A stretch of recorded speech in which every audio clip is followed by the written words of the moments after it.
Hello everyone, welcome to a online solution. मैं हूं अशफाक। कैसे आप लोग? तो आज आपके लिए बहुत ही इंपॉर्टेंट यहाँ पे क्वेश्चन है। 2018 का सेकेंड शिफ्ट का क्वेश्चन है। तो अगर आप वीडियोस देखने के लिए आए हैं, क्वेश्चन रियली में आप ये 2018 का क्वेश्चन सॉल्व करने के लिए आए हो सेकेंड शिफ्ट का, तो दिल ना, ये जो दिल देखते हैं ना, ये वाला, ये तो ऐसे ही बना लेते हैं क्योंकि यही आप समझते हो। तो ये इस दिल को ना थाम के रखिएगा, भागिएगा मत, नहीं तो बहुत पछतावा होगा। बिकॉज इसमें जो 2018 वाले, इसको आप जब बनाओगे, ये एक्सरसाइज, ये जो दिया हुआ है आपका सेट, अगर 2018 का सेट बना लिया ना, तो आप यकीन करो कि उस टाइम का स्टूडेंट का पसीना पसीना हो रहा होगा हाल पक्का। जब आप बनाएंगे आपको लगेगा सब। तो वीडियो को शुरू से लेकर आखिर तक देखेंगे और जो क्वेश्चन आपसे बनता है नीचे आपका कमेंट करेंगे और लास्ट में मुझे कमेंट भी करेंगे कि 50 में कितना सवाल बनाया और क्वेश्चन कैसा था ये भी मुझे कमेंट करिएगा, ठीक है। तो चलो स्टार्ट करते हैं बिना देर के, बिकॉज काफ़ी टाइम भी लगेगा, है ना। तो 50 सवाल है, कम से कम तो मतलब 30 मिनट से ज़्यादा लग जाएगा, ठीक है। स्टार्ट करते हैं। चलो, तो सबसे पहला सवाल है, संख्या रेखा पर प्रत्येक बिंदु दर्शाता है। ये जो संख्या रेखा खींचते हैं तो जो बिंदु दर्शाता है ना, संख्या रेखा खींचते हैं 0 +1 1 2 3, इधर -1 -1 -2 -3, ये क्या हो, कौन सी संख्या होती है, ठीक है। ये आपके इसके बारे में पूछा जाए कि कौन सी संख्या होगा, तो ये होता है आपका एक वास्तविक संख्या। क्या होता है? एक वास्तविक संख्या होता है। क्लियर है? आंसर हमारा ए होगा, ऑप्शन ए, याद रखेंगे। ओके, तो हमारा आंसर क्या हो गया? ए हो गया। तो ए इसका सही आंसर हो गया। सेकेंड सवाल देखें। सेकेंड सवाल बोलता है कि निम्न में कौन दशमलव प्रसार शांत है। शांत होने का नियम तो जानते हैं कि p/2 पर पावर n × 5 पर पावर n mn, इस तरह से हो, यानी कि 2 5 के रूप में हो। हर नीचे हर या तो 2 हो या 5 हो या दोनों में से कोई हो, लेकिन इन दोनों के अलावा कुछ ना हो। अब देखिए इसमें क्या, इसमें तोड़ेंगे तो 5 आएगा, लेकिन 2 आएगा, 2 भी है, और 7 भी तो यहाँ बच रहा है। अगर 11/700 को तोड़ते हैं तो 11/7 × 100 कर दो तो 7 आ जा रहा। चलो, ये तो होगा नहीं, ठीक है। इसके भी देखो तो 91 है, 91 और बाई 2100, 2100 को तोड़ते हो तो 2100 को मैं कैसे लिख सकता हूँ? 7 गुना, अच्छा 7 21, 21 गुना 100 लिख सकते हैं, और 21 को तोड़िएगा तो 7 21, तो 7 3 तो आ रहा, ये भी नहीं चलेगा। ये देखिए 7 पर पावर 3 है ना, 7 पर पावर 3 का ये कट जाएगा, है ना, ये कट जाएगा। तो जब ये कट जाएगा तो इससे हमको क्लियर पता चल रहा है कि दूसरा का आंसर क्या होगा, हमारा आंसर सी इसका राइट आंसर होगा। कि इनमें से कोई नहीं, बहुत सारे स्टूडेंट इनमें से कोई नहीं लगा देंगे। तो ध्यान दीजिएगा, आप ये मत सोचिएगा कि सर बोले थे नीचे में 2 और 5 ही होना चाहिए। बिकॉज सही बोला मैंने, 2 और 5 होना चाहिए, या तो 2 या 5 या दोनों हो।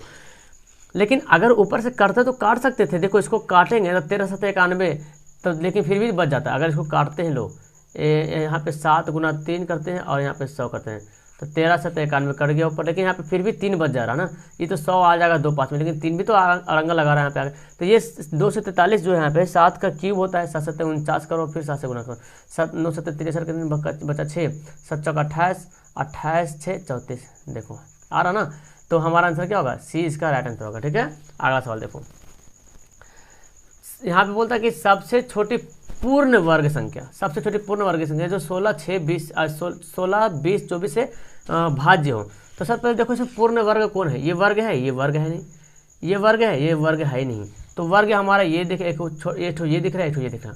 तो एक इसमें तो छोटा यही तो दिख रहा, लेकिन देखते हैं क्या 16 से करता है, तो 16 से तो कट जाएगा। 20 से करता है, हाँ 20 से भी कट जाएगा। 24 से नहीं करेगा। जब 24 से आप डिवाइड करोगे ना, तो पॉइंट में कहने का इसका आंसर आ जाएगा। देखो 8 दूना 16, 12 दूना 24, तो ये कटेगा नहीं, आ गया। फिर देखो काटो 400, फिर देखो 600, फिर 3 से आ गया, फिर देखो 200, तो 3 से तो 200/300 तो कटेगा नहीं, है ना। तो मतलब ये भी नहीं होगा। तो अब बचा क्या हमारा? ये होगा। अब भाग करके देख लो, इसको तीनों से भाग करके देखिए, 36 से कट जाएगा। आंसर हमारा क्या होगा? डी इसका राइट आंसर होगा। क्लियर है? अगला सवाल देखो, ये सवाल आपको बहुत अच्छे तरीके से यहाँ पे समझना है आपको कि दो संख्याओं का लघुत्तम समापवर्तक इसके महत्तम समापवर्तक का 14 गुना है। तो हम मान लेते हैं यहाँ पे क्या बोला, लघुत्तम एलसीएम है और एचसीएफ। ध्यान से समझिएगा, एलसीएम और एचसीएफ, ठीक है। ध्यान से, कमेंट पे ध्यान मत दीजिएगा। लघुत्तम समापवर्तक इनके महत्तम समापवर्तक का 14 गुना है, मतलब एचसीएफ का 14 गुना कौन है? एलसीएम। तो एचसीएफ को अगर x से मानेंगे तो एलसीएम कितना हो जाएगा? 14x। क्लियर है? क्या बोल रहा, संख्याओं का लघुत्तम समापवर्तक यानी कि एलसीएम जो है एचसीएफ का 14 गुना है। कौन? एलसीएम, एचसीएफ का बोला ना, महत्तम समापवर्तक का 14 गुना है। मतलब एचसीएफ को अगर x माने तो ये 14x हो जाएगा। फिर बोला कि एलसीएम तथा एचसीएफ का जोड़ दे रहा 600, ठीक है। पारस ने सही क्या दे रहा, मतलब एलसीएम प्लस एचसीएफ ये जोड़ कितना दे रहा है 600, यानी कि एलसीएम देख लीजिए। तो एलसीएम कितना दिया हुआ 14 एक से दिया हुआ है और एचसीएफ एक से दिया हुआ, मतलब 600। तो जोड़िए कितना हो जाएगा, मतलब हमको अब पहली संख्या दे दिया है और दूसरी संख्या निकालना है। तो पहली संख्या दिया हुआ है, दूसरी संख्या निकालने के लिए एलसीएम एचसीएफ पता रहेगा तभी तो हम निकालेंगे, पूरी तरीके से पता रहेगा तब ना। तो हम देखो 15 100 जाएगा बराबर 600, तो 15 से काटिएगा तो कट जाएगा, 15 चौक 60 होता है ना, यानी कि 1 से बराबर कितना आ गया 40 आ गया। तो जब 1 से बराबर 40 आ गया तो यहाँ देखो जब 1 से बराबर 40 आ गया तो 1 से बराबर कितना आ गया 40 आ गया, मतलब एचसीएफ कितना आ गया, क्योंकि एचसीएफ को 1 से माने थे तो 40 के बराबर हो गया। और इसको माने थे 14 1 से, तो 14 गुना 40, तो 14 चौक 56, 560 है ना। LCM 560, HCF 40। अब बोलता है कि पहली संख्या 280 है, तो दूसरी संख्या तो जानते हैं ना आप, पहली संख्या गुना दूसरी संख्या बराबर क्या होता है एलसीएम गुना एचसीएफ। हर कोई जानता है इसको, बच्चा जानता है इसको। चलो हमको निकालना दूसरी संख्या, तो क्या करेंगे एलसीएम गुना एचसीएफ। एलसीएम कितना एलसीएम कितना है 560 आया और एचसीएफ कितना है 40 आया। और पहली संख्या कितना है 280, तो नीचे चलाएगा है ना। देखो 0 0 कट गया, 28 दूना 56, 40 दूना 80, कितना आंसर हमारा हो गया बी। ठीक है, तो इस तरह सवाल आप बनाइएगा। ये देखो ऑब्जेक्टिव सवाल में दिया, लॉन्ग वाला सवाल ऑब्जेक्टिव में दिया हो, 2 नंबर का सवाल आता है लेकिन ऑब्जेक्टिव में दिया हो, एक नंबर आपको मिलेगा। तो मैथ को रटने की मत कोशिश कीजिएगा, ठीक है। ये साइंस सोशल हिंदी उर्दू नहीं है, मैथ को रटना नहीं, मैथ को बनाना है समझ के। अगला सवाल देखो, ये दिया हो यहाँ पे रेकरिंग दिया हो, यहाँ पे पी बटा क्यू के रूप में लिखना है। क्या करेंगे मैं बताया था, पहले जितना कुछ दिया हो ना उसको पहले लिख लीजिए, लिख लिया, उसके बाद फिर माइनस देंगे और जिसके ऊपर रेकरिंग नहीं है उसको घटा देंगे। तो किसके ऊपर रेकरिंग नहीं है, तो यही दोनों बचा जो रेकरिंग नहीं है 23 बटा करेंगे। अब जितना संख्या के ऊपर रेकरिंग है पॉइंट के बाद ही रेकरिंग रहता है, जितना संख्या के ऊपर रेकरिंग है उतना बार 9 देंगे। और फिर बोला था जिस संख्या के ऊपर रेकरिंग नहीं है उतना बार 0, पॉइंट के बाद वाला, तो पॉइंट के बाद वाला तो सारे में रेकरिंग है, पॉइंट के बाद में तो कोई संख्या नहीं बच रहा जिस पे रेकरिंग नहीं है, दोनों में तो 0 रहेंगे, इतना ही रहेगा। ठीक है, घटा दीजिए कितना आ जाएगा 3 से 3 के 0, 4 से 2 के 2, 3 2, 23 20 99 है ना। ऑप्शन नंबर क्या हो गया ए, इसका राइट आंसर होगा। क्लियर है। अगला सवाल देखो, यदि मैं काफ़ी फास्ट करने की कोशिश कर रहा हूँ, ठीक है। यदि दिया हुआ ये वाला 2x² plus 6x minus 6x शून्यंक अल्फा बीटा हो तो आपको इसमें से देखना है इसमें से क्या होगा, ठीक है। और ऑप्शन देखिए क्या देगा, alpha plus beta alpha into beta, alpha plus alpha into, मतलब अल्फा प्लस बीटा हमको देखना पड़ेगा। तो अल्फा प्लस बीटा का फॉर्मूला का तो माइनस बी बाई ए होता है, ठीक है। अल्फा बी कितना है 6 है, माइनस 6 बाई ए कितना है 2 है, 2 काट दीजिए -3 आ गया, ठीक है। और अल्फा इंटू बीटा बराबर क्या होता है सी बाई ए, सी कितना है -6, ए कितना है 2, 2 3 अच्छे लीजिए, यहाँ भी आ गया -3, यानी कि दोनों बराबर हो गया। अल्फा प्लस बीटा भी -3, अल्फा इंटू बीटा भी, तो ये दोनों बराबर है। आंसर हमारा क्या होगा 6 का आंसर हमारा ए यहाँ पे राइट आंसर होगा, ठीक है। अगला सवाल देखो, यहाँ ये तो हल्का सवाल बना लीजिएगा कि रैखिक समीकरण दिया हुआ है x + 2y = 5, 2x + 12y = 10। तो a1/a2 हमको बताने की जरूरत है, बार है। a1 कितना हमारा 1 है, a2 कितना है 2 है, b1/b2, b1 कितना है 2 है, ये देखो ये b1 y वाला b1 है, ये हमारा 12 है, 2 6 12, 1/6 आ गया। तो यहीं पे अब आगे c1/c2 निकालने की जरूरत है, यहीं पे देखो बराबर है नहीं बराबर है, यानी कि a1/a2 बराबर नहीं है b1/b2 का। जब बराबर नहीं होता है तो उसका केवल एक हल होता है, इसका ऐसे ग्राफ बनता है, प्रतिच्छेदी ग्राफ बनता है, और केवल एक हल होता है, यानी कि इसको बोलेंगे केवल एक हल, ठीक है। आंसर क्या होगा हमारा ए हो, इसको अविरोधी बोलते हैं, ठीक है। अगला सवाल देखो, कौन बहुपद नहीं है, अभी तो हल्का हल्का एकदम मिठाई खिला रहा है आपको, हल्का आगे जाके पूरा निकालेगा, पसीना छुड़ाएगा। कौन बहुपद नहीं है, तो बहुपद पहचानने का मैं अच्छा ये जो देख रहे हैं ना, ये गलती से लिखा गया, इतना दूर ये बहुपद नहीं है, इतना दूर और रूट नहीं है, ठीक है। रूट सिर्फ 3 पे है, मैं इसको सुधारता हूँ। ओके, अब देखिए ये समझिए, ये √3x है, मतलब x से रूट के बाहर है, ठीक है। जब ऐसे रहे ना तो समझ, जैसे कि अगर ऐसे दिया √5 तो समझ रूट के लिए है, 5 के लिए है, x के लिए नहीं है। अब बोला जा रहा है कि कौन बहुपद नहीं है, तो रूट में जो x से जो रूट के अंदर में रहता है, जिसका रूट नहीं निकलता वो बहुपद में नहीं होगा, और जो x से बटा में हो वो बहुपद नहीं होगा। तो यहाँ पे बटा में तो यही दिख रहा है ना, और इसको हल करेंगे तो उतना ही आएगा, मतलब कुछ तो होगा नहीं, आंसर हमारा सी होगा, ठीक है। अगला सवाल देखो, ये देखो सवाल दिया, बहुत अच्छा वाला सवाल दिया, 3x से 0.3x से -0.37 बराबर 0.37 x से -0.3, तो x का वैल्यू निकालना है। क्या करेंगे, ये x को एक तरफ लाइए और इसको इधर ले जाइए, यानी कि चर एक तरफ अचर एक तरफ, तो 0.3x है ये वाला को इधर लाएंगे तो माइनस हो जाएगा 0.37x बराबर, ये माइनस 0.3 है, ठीक है। और इसको उधर ले जाएंगे दादी घर तो माइनस जाकर क्या बनेगा, प्लस बनेगा 0.37। अब क्या करेंगे, इसको घटा दीजिए, घटाइएगा ना 0.37 में किसको घटाइएगा, 0.3 घटाइएगा, क्योंकि छोटा जो छोटा वही नहीं घटाइएगा। तो ये हो गया देखो 0.07 आ गया, क्यों, क्योंकि बड़ा इसलिए माइनस लेके इसको घटाइएगा ना। तो इसको देखो यहाँ पे ये -3 है, 3 हमारा माइनस 0.0 से माइनस में, इसको घटाएगा तो प्लस में आएगा। यहाँ पे बड़ा वाला माइनस था तो माइनस में आया, घटाए प्लस, बड़ा से घटाएंगे प्लस तो प्लस ही आएगा, 0.07 आएगा। तो ये दोनों कट कट गया तो -1 से बराबर क्या होता है 1, और 1 से बराबर इधर माइनस को उधर भेजते हैं तो क्या होगा -1। तो 9 का आंसर इस तरह का होगा, हमारा आंसर ए होगा, ठीक है। क्लियर है, ए का वैल्यू 9 का आंसर हमारा ए होगा। अगला सवाल देखो, ये दिया हुआ है 6x⁴y तथा 12xy का महत्तम समापवर्तक क्या होगा, मतलब एचसीएफ निकालना है। एचसीएफ मतलब जो कॉमन, ये 6 पर संख्या देखो 6 है, यहाँ 12, 6 12 में कौन सी संख्या है जो दोनों काटता है, बड़ी से बड़ी संख्या तो 6 ही तो है जो दोनों काटेगा। चलो 6 निकल गया। x⁴ है, x⁴ है, तो एक तो कॉमन निकल सकता है ना, दोनों में, इसमें 4 इसमें 1 है, तो बड़ी से बड़ी एक से जो दोनों काटेगा बिल्कुल। और y तो दिख रहा, तो 6xy मैंने बताने की जरूरत नहीं, आपको बहुत अच्छे तरीके से पता है, इसका आंसर डी होगा। अगला सवाल देखो, ये देखो सवाल ना बहुत लॉन्ग बनेगा, अगर इसको आप बनाओगे क्या बोलते हैं जी, इसको आप बनाओगे ना लुप्तीकरण विधि से बहुत काफ़ी गुना भाग करना पड़ेगा। इसको शॉर्ट में बताता हूँ, ये जो ऑप्शन दिखा ना, ये x से है y है, x से है y है, x y, अब पता नहीं कौन सा हमारा है, तो हम ऑप्शन को पुट करके देखते हैं। आपको ज़्यादा टाइम गुना भाग करने की जरूरत पड़ेगा, ऑप्शन पुट करते हैं। तो 1 पहले पुट करते हैं, 173 गुना 3, ठीक है, x यहाँ पे 3 रखते हैं, प्लस 197 गुना -2। अब इसको हल कर देखते हैं, 149 आना चाहिए।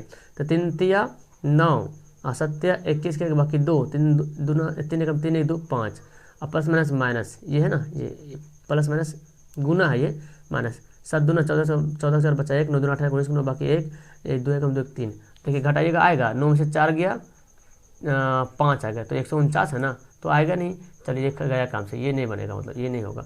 ये देखते रख के तो दोनों पे आएगा, पहले एक ठो पे चेक करेंगे तो एक का वैल्यू आ गया 49, तो दूसरा भी आएगा, ठीक है। चलो तो 173 को 2 से करते हैं, और प्लस 197 को 1 से करेंगे, तो 3 दूना 6, 7 दूना 14 बाकी 1 2 एकम 2 3, 300 तो यहीं पे आ गया, तो कहाँ से आ गया 149, कभी आ सकता है, ठीक है। चलो ये कितना आसान से हो रहा है, ऐसे लंबा लगता है। इसको देखो 173 को करेंगे 1 से, प्लस 197 को करेंगे -2 से, तो 197 2 से गुना कीजिएगा, देखिए चलो ठीक है, तो माइनस में आ जाएगा। अच्छा 173 को प्लस माइनस 7 दूना 14 बचा 1, 9 दूना 18 19 9 बाकी 1 2 एकम 2 3, लो इसको घटाइएगा तो माइनस में आएगा, और यहाँ पे क्या है प्लस में, मतलब कि ये भी नहीं है ना। अब इसको देखते रखें, तो 173 को करेंगे 2 से, प्लस 197 को करेंगे -1 से, तो 3 दूना 6, 7 दूना 14 4 बाकी 1 3 2 एकम 2 3, और ये प्लस माइनस माइनस 7 9 1, घटा दे 16 में से 7 गया 9 से 16, ये तो आ ही जाएगा फिर, है ना, लास्ट में तो यही बचा, तो यही आंसर हमारा होगा, जाहिर से बताएं 9 4 13 1। तो ये जब आया ना तो इस पर भी रखिएगा तो आ जाएगा, ठीक है, आंसर हमारा डी होगा। इस पर भी रखेंगे, x के जगह पे 2 रखेंगे, y के जगह पे -1 रखिएगा तो आ जाएगा फिर। क्लियर है। अब देखो ये सवाल, ये भी सवाल देखो, द्विघात समीकरण दिया हुआ। अब आपको लग रहा है ये द्विघात समीकरण हम लोग जो बनाए 3 पद में था, यहाँ 4 पद है। एक्चुअली सवाल ये होना चाहिए, देखो ये घेर के होना चाहिए, ये घेर के। अब आपको पता चल गया ए का वैल्यू कितना हमारा, ए का वैल्यू यहाँ पे ए दिया हुआ है, बी का वैल्यू कितना -4a दिया हुआ है, और सी का वैल्यू कितना दिया 2a + 1 पूरा सी दिया हुआ है। ये ए की जगह पे ए, बी की जगह पे -4 है, और सी की जगह पे 2a + 1, ये ऐसे घेर के होना चाहिए था। लेकिन स्टूडेंट क्या करे बेचारा, गड़बड़ करेगा ऐसे। तो अब 0 बोला समान है, तो मतलब b² - 4ac बराबर 0। तो b का वैल्यू कितना आया -4a², ठीक है, -4। ए का वैल्यू कितना है, ए का वैल्यू ए है, और सी का वैल्यू जो कितना है 2a + 1, ठीक है, ठीक है, बराबर 0। अब देखो ये करेंगे 4 चौक 16 a² हो जाएगा, माइनस प्लस 4 चौक 16 a²। अब देखो यहाँ पे ये 4a है, तो 4a को 2 से गुना कीजिएगा ना, 4a को 1 से भी गुना कीजिएगा, तो प्लस माइनस 4 दूना 8 a², अब प्लस माइनस 4a को 1 से गुना कीजिएगा तो 4a हो जाएगा बराबर 0। अब देखो 16 में से 8a घट जाएगा ना, तो क्या बचेगा 8a² - 4a बराबर 0। अब देखो ध्यान समझिए इसको, 4a निकल जाएगा कॉमन, बिल्कुल हो सकता है, तो 4a निकल जाएगा तो क्या बचेगा 4 दूना 8 2 बचेगा, 2a और 2a बचेगा यहाँ पे तो 4a निकल गया, बताओ 1 बराबर 0। तो 2a माइनस 1, 4a गुना के इधर जाकर क्या बनेगा, भाग, भाग बनता है 0 होता है, तो 2a बराबर 1 उधर जाकर प्लस बनेगा और a बराबर 1/2। समझ रहे हैं ना इन सभी बात को। तो बेसिक देखो, बेसिक पता रहेगा तब मैं जो पढ़ा रहा हूँ आपको इजी समझ में आएगा। जब बेसिक नहीं समझ में आएगा, बेसिक आपको कमजोर रहेगा, तो मैं सब बता रहा हूँ तो आपको ऊपर से भागेगा। तो मेन यहाँ पे कुछ नहीं, ये सवाल को बस सिर्फ समझना था। मैं भी कन्फ्यूज हो, ये कौन सा सवाल हो गया, तो पता चला अच्छा ये पूरा सी के अंतर्गत आएगा, सी के अंतर्गत। और जब सी के अंतर्गत बैठा है तो देखो आंसर भी आ रहा है। ठीक है, अगला देखो, ये सवाल तो पढ़ा हुआ है कि 64 के वर्गमूल और 64 के घनमूल के भाग देने का मान क्या होगा। अभी मैं जिस टाइम वीडियो रिकॉर्ड कर रहा हूँ उस टाइम 12:49 रात हो रहा, रात 12:49। 2 घंटा मुझे लगा इसका क्वेश्चन का सॉल्यूशन मिलाने में, बहुत उल्टा पुल्टा भी सवाल था बहुत कुछ। तो 64 का वर्गमूल कितना होता है, ऐसे होता है, और 64 का घनमूल मतलब 64 का घनमूल ऐसे। ये यहाँ पे वर्गमूल के लिए 2, घनमूल के 3। देखो 4 का वर्गमूल क्या पढ़ते हैं हम लोग क्या पढ़ते हैं, 4 का वर्गमूल। यहाँ पे एक्चुअली पता है 2 छुपा हुआ रहता है ना, 2 छुपा हुआ रहता है। 4 का वर्गमूल मतलब 2 छुपा हुआ है, यहाँ पे 2 लिखा नहीं रहता, लेकिन 3 लिखना पड़ेगा। अब होता है 64 का वर्गमूल कितना होता है, 8 होता है, चूंकि ऐसे 18 64, और 64 का घनमूल कितना आएगा, 4 आएगा। जाहिर से बात है ना, 4 तो आएगा ही आएगा। ठीक है, और 4 दूना 8 आ गया आंसर भी, है ना। क्लियर है, 4 तो 16 16 64 8 64। ठीक है, ये देखो ये सवाल मैं बताया हूँ, पिछला सेट में भी था, 2018 का फर्स्ट सेटिंग में भी था कि x power 1 plus x power n plus 1 x गुणक एक्स पावर प्लस n सिर्फ है, तभी क्या होगा, ये एक विषम पूर्णांक होगा। ठीक है, आंसर याद रखेंगे, आंसर बी होगा। कुछ कुछ सवाल है जो कि आपको परेशान करेगा, इसका आंसर बी होगा। अगला सवाल देखिए, ये देखिए, ये सब हल्का हल्का सवाल, बच्चा वाला LKG वाला सवाल है। आगे बढ़ेंगे तो आपको मिलेगा बूढ़ा वाला, है ना। देखो रूट, ये इसको कैसे हम लिख सकते हैं, 10 को मैं लिख सकता हूँ 10 को मैं 2 गुना 5 लिख सकता हूँ, जी बिल्कुल लिख सकते हैं। और 15 को क्या लिख सकते हैं, 3 गुना 5 लिख सकते हैं, जी बिल्कुल। इसको हम ऐसे भी लिख सकते हैं, 2 गुना 5 गुना 3 गुना 5, याद रखिए इसको हम ऐसे भी लिख सकते हैं। तो 5 5 मिल के जोड़ा, बाहर निकाल दो। अब बेचारा 2 3 रह गया अंदर, तो 3 दूना 6, 5√6, है ना, बनाए होंगे आप। क्लियर है। अगला सवाल देखो ये भी सवाल फर्स्ट चैप्टर में आया हुआ सवाल है। कैसे बनाते हैं, tan थीटा का वैल्यू रख लो, sin theta by cos theta बराबर 3 से। फिर भी मैं बता दे रहा हूँ, जो बंदा नहीं देखे ना फर्स्ट सेटिंग में, देख लीजिएगा। देखो यहाँ sin क्या होगा, यहाँ sin क्या होगा, कर जाएगा, नीचे 1 छुपा हुआ है, तो √3 बाई cos थीटा बराबर कितना है 3, क्रॉस गुना कर दीजिए, तो इसके नीचे 1, तो √3 को 1 से गुना √3 और 3 cos थीटा। अब cos थीटा अगर निकालना होगा तो क्या करेंगे, 3 को इधर भेजेंगे, है ना, तो √3 और 3 गुना जाकर बनेगा 3, इतना आ गया। ठीक है, इसको आप ऐसे ही बना सकते हो। अच्छा, इसको काटा पीटी भी करोगे तो कर सकता है। कैसे करें, देखो 3 को मैं लिख सकता हूँ, 3 को हम ऐसे लिख सकते हैं, √3 गुना √3 बेहतर होगा, है ना। और ये दोनों कटा तो क्या होता है 1/√3। समझ आ रही है मेरी बात को। 3 को हम लिख सकते हैं ना, चूँकि √3 गुना √3 मिलकर 3 बनता है। अब ये देखो, ये है देखो, अब ये cos का वैल्यू आया, तो sin यहाँ पे आ गया, तो sin को cos में चेंज करना पड़ेगा, 1 - cos स्क्वायर थीटा होता है sin, है ना। sin square theta 1 - cos square theta होता है, और ये cos स्क्वायर थीटा, तो यहाँ पे 1 - 2 cos स्क्वायर थीटा। ठीक है, 1 - 2 cos का वैल्यू कितना हो 1/√3 होता है स्क्वायर। तो 50 क्वेश्चन यहाँ पे करेंगे, हिलना मत आप लोग। ठीक है, इस सवाल बना लो, बहुत कम आएगा आपको। देखो 1 - 2/3 हल कर लो, 3 - 2 1/3, देख रहे ना, एल्सियम बनाना रहता है ना 1/3, आंसर हमारा क्या हो गया, सी हो गया। क्लियर है। तो ऑब्जेक्टिव सवाल देखो ऐसा सा दिया हुआ जी, मतलब ऑब्जेक्टिव सवाल दिया हुआ है 18 में, मतलब होश उड़ जाएगा उन लोगों को, बच्चा को पता नहीं क्या हुआ होगा, कहाँ में बढ़ गया, इधर चल गया। अब ये सवाल देखो, ये सवाल तो और बड़ा डेंजर टाइप का लगता है। देखिए मैं बताता हूँ इसको कैसे सोल्व करना है। तो यहाँ पे हल करते हैं, ये दिया हुआ इस तरह से, है ना। इसको मैं क्या करता हूँ, इसका थोड़ा सा इस सॉल्यूशन है, बन जाएगा इसका भी, है ना। तो देखो इसको मैं क्या करूँगा, इजी है। सबसे पहले क्या करते हैं, ये जो दिया हुआ है sin स्क्वायर 7 sin स्क्वायर दिया हुआ है, और +3 cos स्क्वायर दिया हुआ है, और बराबर 4 दिया हुआ है। ठीक है, ये दिया हुआ है। अब देखो इसको क्या करेंगे हम लोग, थोड़ा सा लॉन्ग बन सकता है ना, कह नहीं सकते थोड़ा सा लॉन्ग, लेकिन बनेगा। तो चलो इसको हम ऐसे रहने दें, इसको हल करते हैं। मैं क्या कर रहा हूँ, 1 मिनट, इसको मैं हटा देता पहले। ठीक है, यहाँ पे हम 7 sin स्क्वायर थीटा प्लस, ये जो cos है ना, cos को sin में चेंज करते हैं। ठीक है, 3 बाहर, 1 माइनस साइन स्क्वायर थीटा, होता है कि नहीं होता है, होता है ना, बराबर 4। अब क्या करेंगे, अब यहाँ पे देखो गुना कर लेते हैं, 7 साइन स्क्वायर थीटा प्लस 3 को 1 से गुना करें 3 और 3 को साइन स्क्वायर से करेंगे कितना होगा, 3 साइन स्क्वायर थीटा बराबर 4।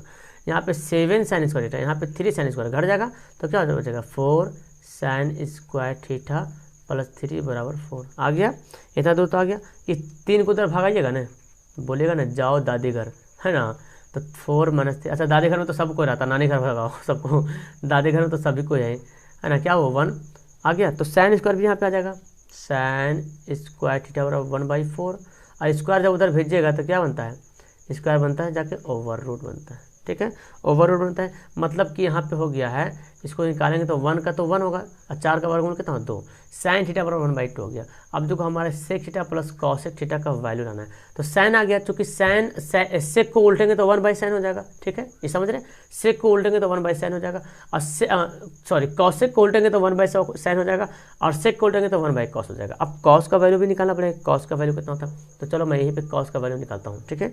तो चूँकि आप जानते हैं कॉस थीटा बराबर क्या होता है, 1 माइनस साइन स्क्वायर थीटा का ओवर रूट, ये होता है कि नहीं होता है, बोलो होता है ना, फॉर्मूला जानते हैं आप, तो बैठा लो 1 माइनस साइन का वैल्यू कितना दिया, 1/2 का स्क्वायर का ओवर रूट कर दिया मैंने, तो 1 माइनस 1/4 हो जाएगा, तो इसका एलसीएम ले लीजिए, 4 माइनस 1, 3/4 का ओवर रूट, तो 3 का तो निकलेगा नहीं वर्गमूल, तो रह देते ऐसे ही 3 एक मिनट, इसको ऐसे रहने देते हैं, ठीक है, √3/4 का ओवर रूट, अब फिर ऐसे रहने देते हैं, फिर हम बना लेंगे।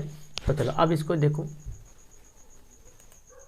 अब क्या करते हैं, ये जो दिया हुआ ना sec theta plus cosec theta का वैल्यू पुट करते हैं, इसलिए sec theta plus cosec theta का वैल्यू पुट करेंगे।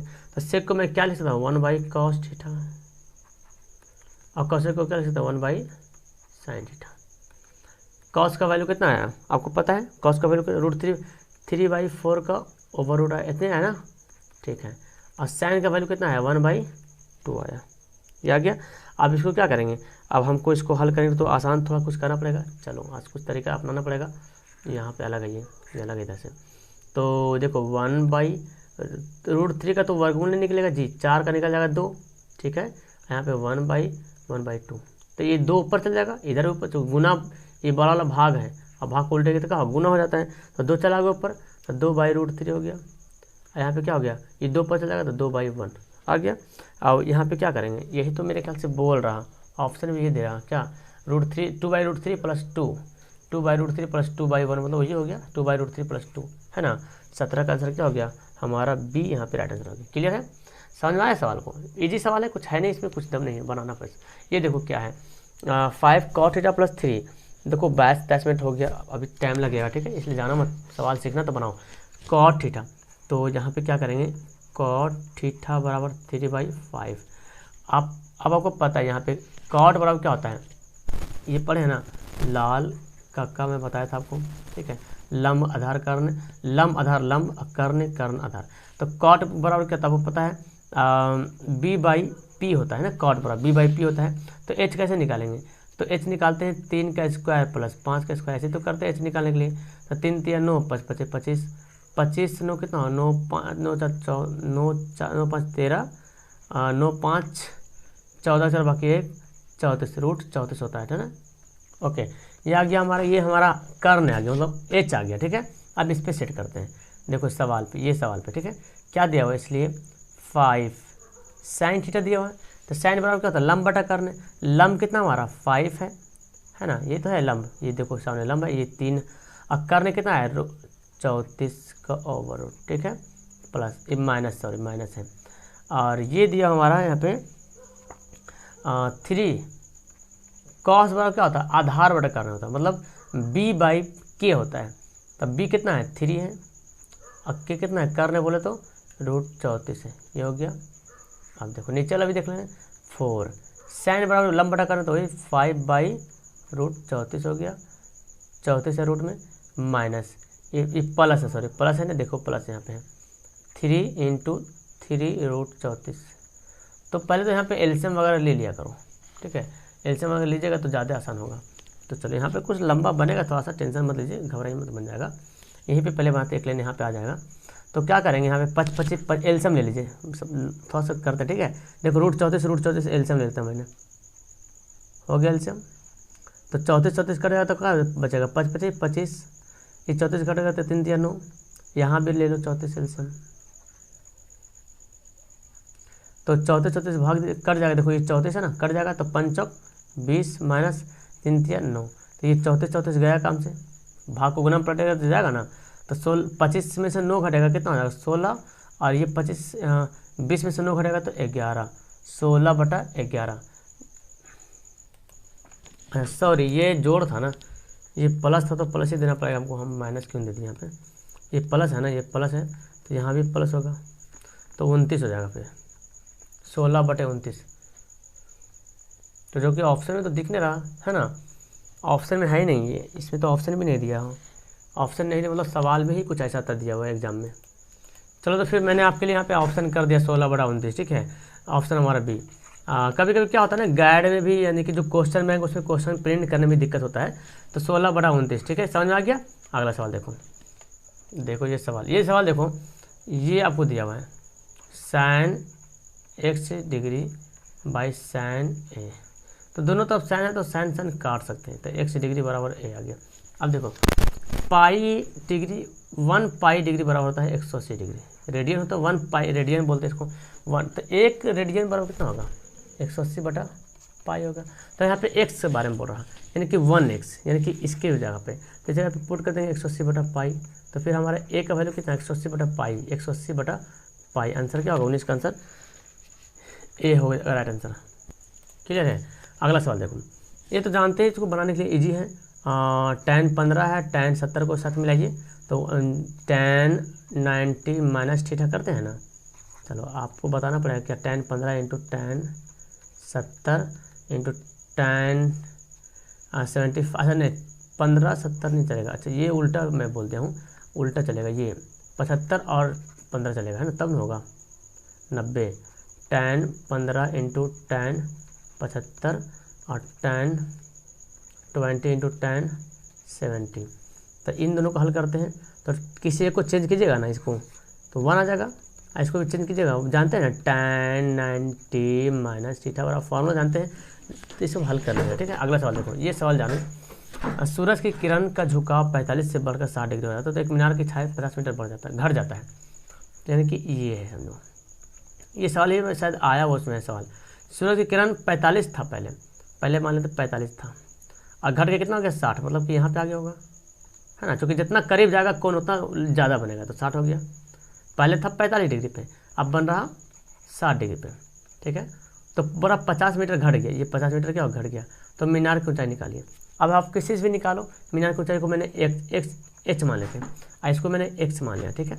तो आप क्या करो यहाँ पे देखो, थोड़ा सा लॉन्ग बन सकते हैं, यहाँ पे ऑप्शन जैसा दिया हुआ, और बेहतर है कि इस तरह दिया हुआ, आपको गुना वगैरह करना नहीं पड़ेगा, ठीक, ज़्यादा √3 का वैल्यू वगैरह का रखना नहीं पड़ेगा। पहले tan 60 बना लो, tan 60 बराबर क्या होता है लंब बटा आधार, तो लंब हमारा h है, आधार हमारा x है, tan 60 का वैल्यू कितना होता है tan 60 का वैल्यू जानते हैं √3 होता है h/x, ठीक है। तो हम x से बराबर क्रॉस गुना कर लेंगे, क्रॉस गुना, तो h बराबर कितना हो जाएगा √3x, तो x का वैल्यू निकालिए, h का वैल्यू नहीं मतलब x, क्योंकि अगला जब बनाइएगा 45 में तो x का मान आएगा और हमको h निकालना पड़ेगा, तो x से बराबर क्या होगा h/√3, ठीक है। अब निकालते कितना tan 45 डिग्री, तो tan 45 में क्या होता है लंब बटा आधार, लंब हमारा x है, और आधार देखो पूरा, ये पूरा आधार है, यानी कि 50 + x है, ठीक है। अब ये tan 45 का मान 1 होता है, h/50 + x, क्रॉस गुना कीजिएगा तो h इधर आ जाएगा और उधर 50 + x का वैल्यू अभी मैं बताया था h√3, तो इसको इधर लाइएगा है ना, तो h है ये h/√3 जो है इधर आके क्या बनेगा माइनस बन जाएगा, ये बनेगा 50।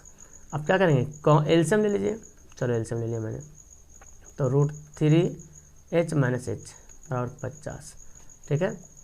और फिर देखो इसको मैं इसको इधर करता हूँ, जगह कम पड़ेगा, चलो इसको मैं देखता हूँ, तो ये h कॉमन हो जाएगा, तो √3 - 1 और इधर तक का हो जाएगा गुना हो जाएगा 50 √3, आ गया। अब ये एच का वैल्यू क्या हो जाएगा 50√3 बटा √3 माइनस 1, लेकिन ऐसे ऑप्शन नहीं दे रहा ना, तो हम क्या करेंगे इसका परमेकरण करते हैं। परमेकरण समझ रहे हैं ना, देखो इसको मैं यहाँ पे बनाता हूँ, ठीक है, इधर देखिए, ठीक है, 50√3 और यहाँ पे √3 माइनस 1, परमेकरण करेंगे तो √3 + 1 और √3 + 1 हो जाता है, ठीक है, ये तो आपको पता है। 50 को √3 गुना करेंगे, 50√3 को √3 गुना करेंगे तो 50 तो यही है, √3 गुना करेंगे तो 3 हो जाएगा, तो 50 दिया 150, 150 हो गया प्लस, अब 50√3 को 1 से गुना करेंगे तो 50√3 ही रहेगा। ये क्या हो जाएगा a + b, a - b + b क्या होता है a² - b², तो √3 का स्क्वायर कीजिए और 1 का स्क्वायर कीजिए, तो √3 का स्क्वायर 3 - 1 कितना हो गया 2।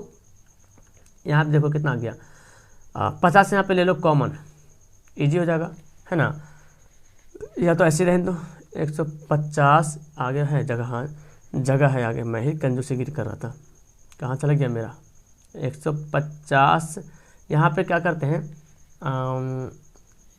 50 यहाँ पे कॉमन लीजिएगा तो ठीक रहेगा मेरे ख्याल से, नहीं तो रहने देते हैं 50 कॉमन निकाल लीजिए, ठीक रहेगा, 50 कॉमन निकालते हैं तो 50 तिया 150 प्लस √3 बाई 2 और 2 से काट दीजिए, कितना जाएगा 25, तब 25 3 + √3, देखो 25 3 + √3 है ऑप्शन में, जी दिख रहा ऑप्शन हमारा भी। तो कुछ है ना, आपको बस सिर्फ यहाँ पे हल करना है, हल करने पर जो देरी हल हो जाएगा सवाल बन जाएगा, है ना, हाइट एंड डिस्टेंस पढ़े है ना, इजी से हल हो जाएगा, ठीक है। अगला देखो, अब देखिए सवाल दिया हुआ है कि सूर्य का उन्नयन कोण जब किसी सीधे खड़े खंबे की छाया उसकी लंबाई की ऊंचाई बराबर है, ठीक है, यानी कि एक सीधा खंबा खड़ा हुआ है और इसका जो छाया बन रहा है तो ऐसा मतलब कोण निकालना है कि जो खंबे की जो छाया बन रहा है, ये छाया मान लीजिए 1 से बन रहा और लंबाई भी उतनी ही, जितना लंबा खंबा उतना ही लंबा छाया बन रहा, तो उन्नयन को निकालना है। तो आप तो जान गए फिर tan थीटा बराबर कितना हो जाएगा 1/x, यानी कि लंब बटा आधार, और ये कट के क्या हो जाएगा 1, तो tan थीटा बराबर, ये 1 किसके बराबर होता है tan 45 डिग्री बराबर होता है, tan कटा थीटा बराबर कितना गया 45 डिग्री, लेकिन ऑप्शन में 45 है नहीं, ये रेडियन में दे रहा, मतलब ये पता क्या होता है π/180 ये होता है रेडियन। अब आप इसको इतना एक डिग्री बराबर, इतना 1 डिग्री बराबर, देखो 1 डिग्री बराबर याद कर लो π/180 डिग्री होता है, ठीक है, 1 डिग्री बराबर π/180। अब हमको निकालना है 45 डिग्री, तो 45 डिग्री के लिए क्या करेंगे गुना कर देंगे, है ना, 45 यहाँ पे क्या करेंगे गुना करेंगे। अब पढ़े हैं ना शुरू में कि एक फल की कीमत इतना रुपया, तो 10 फल की कीमत का गुना करते हैं, तो 45 चौक कट जाएगा, तो π/4, है ना, तो 22 का आंसर हमारा दिख रहा, ऑप्शन हमारा 22 का क्या हो गया सी हो गया π/4, ठीक है, क्लियर है। अगला सवाल देखो, बहुत जल्दी हम लोग पहुँच जाएंगे। 6 मीटर खंभे पृथ्वी ऊंचे खंभे पृथ्वी के पर छाया 2√3 मीटर बनता है, तो सूर्य का उन्नयन कोण, फिर बोल रहा है, चलो ये देखो 6 मीटर खंभा है, ठीक है, और छाया कितना बन रहा 2√3, ये नहीं बोल रहा, तो उन्नयन कोण, तो क्या करेंगे tan थीटा बराबर क्या होगा लंब बट्टा लंब कितना और आधार कितना है इतना 3 2 3 6, तो tan थीटा बराबर कितना आ गया 3√3, देखो 3√3 आया, हम 3 को हम ऐसे लिख सकते हैं √3 गुना √3, क्योंकि √3 को √3 गुना करें तो 3 ही तो आएगा, ये दोनों कटा कम से गया कम से, तो tan थीटा बराबर कितना हो गया √3, और √3 किसके बराबर होता है tan 60 के बराबर होता है ना, √3 tan 60 के बराबर कटा, तो थीटा बराबर कितना हो गया 60 डिग्री, तो 23 का भी हमारा आंसर पता चल गया, ए हो गया राइट आंसर, ठीक है। इस तरह से बनाते जाएंगे। अगर देखो ये सवाल बनाया हुआ है और इसमें भी सवाल 2018 में भी सवाल गलती दिया हुआ था, ऐसे ही दिया हुआ था, यहाँ पे कुछ और दिया, लेकिन हम यहाँ पे सुधार दिए। 6 मीटर ऊंचे छाया, 6 मीटर ऊंचे वृक्ष, 6 मीटर ऊंचा वृक्ष का छाया बन रहा 4 मीटर छाया बन रहा, उसी समय जिस समय इसका छाया बन रहा था, यानी कि जितना टाइम मतलब 12 बजे मान लो या 4 बजे जितना भाई मान लो, जितना टाइम सूरज था ने उसी टाइम का बता रहा, उसी समय ये जो कोण बन रहा है इसका, उसी समय एक और मीनार था, एक खंभा था, और खंभा का छाया बन गया कितना 50 मीटर बन गया, और उतने टाइम, तो मतलब ठीठा सेम होगा, टाइम सेम का मतलब जितना चाहे 8 बजे हो, चाहे 9 बजे, चाहे 10 बजे, चाहे 11 बजे, जो भी टाइम हो, लेकिन ठीठा दोनों पे सेम ही बनेगा। चाहे तो जब सूरज ढलेगा और एक ही साथ है तो कोण भी एक ही साथ बनेगा, चाहे जितना बड़ा छोटा, उससे क्या मतलब है। तो ये भी हमारा मान ले एक से मान लेते हैं। तो अब इसका tan निकालते क्या होगा, tan थीटा बराबर निकालते क्या होगा लंब बटा आधार, यानी कि x/50, इसका निकालते तो क्या होगा tan थीटा बराबर 6/4, है ना, लंब बटा आधार, तो दोनों tan के बराबर आ रहा है, तो ये भी दोनों बराबर हो जाएगा, x/50 बराबर 6/4, तो यहाँ पे क्रॉस गुना कर लो या काटा पीटी कर लो, या तो क्रॉस गुना ही कर लो।